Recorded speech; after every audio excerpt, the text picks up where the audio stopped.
CGP Grey put out a video recently about how to be miserable. It wasn't directly about mental illness, but it did cause a discussion in the comments about depression.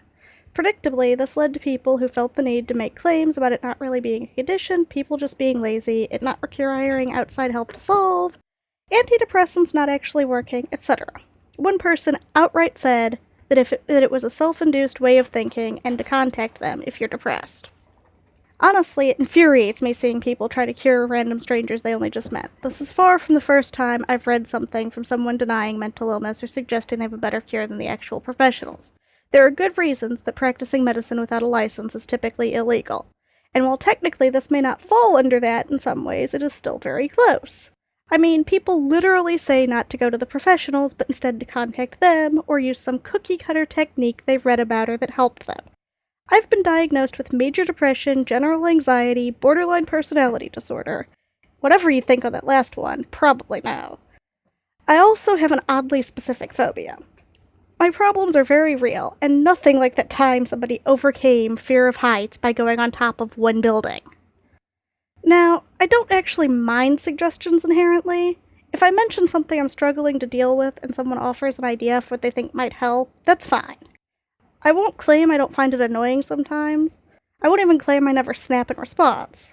After 11 years of medication and 16 of therapy and counseling, both of which have been off and on, the suggestions have a tendency to be things I've heard 1,000 times before. But that's not what I mean by trying to treat others or cure me. What I do mean is the people like the commenters in question who say that someone suffering from depression just needs to do the opposite of what the video says and they'll be fine. Or the people that claim everyone who avoids certain triggers should go out of their way to experience them as much as possible instead.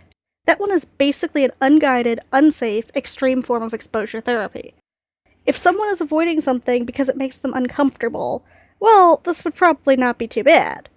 But if they're trying to avoid panic attacks, flashbacks, actually overwhelming and uncontrollable emotions, or other serious symptoms, this is a good way to make things dramatically worse. I've even read messages from people who insist they must try to cure people who are delusional by confronting them directly, and usually far from compassionately, about the falsehood of their delusion.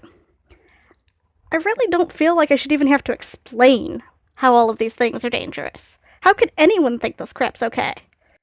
Depression isn't just being sad, nor is it not wanting to do much.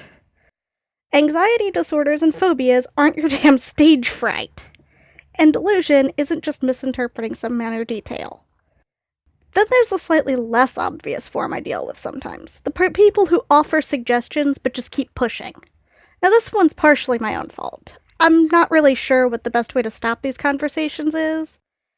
So I tend to wind up explaining way more than anyone has the right to know, resulting in more and more suggestions I never really wanted in the first place. On top of that, the suggestions are often coupled with how it's just a state of mind, I'm responsible for these issues, or it's my own responsibility to cure myself.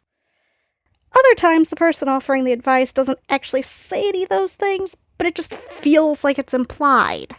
I understand that's not necessarily what they mean, but it has a similar effect. Worse yet, the longer the conversation goes on, the more likely it is for me to imagine that the other person is sitting there thinking I'm just not trying hard enough or that I want to be miserable. I've had people say both, after all. In the end, this winds up basically confirming, at least to me, that I'm a failure who can't do anything right. Even if it was true that I'm at fault, this is worse than just saying nothing. It directly feeds the very emotions and thoughts that are weighing me down in the first place. Ultimately, leave the actual treatment to professionals, unless someone you know is personally asking you for help for them to follow through with their plan. Treatment plan, I mean. Basically, just don't try to force your solutions on others when you don't even know what's actually the details of their problem, or if your idea might make things worse. And before I go, does anyone have any idea how I can effectively end those endless chains of suggestions without coming across terribly wrong?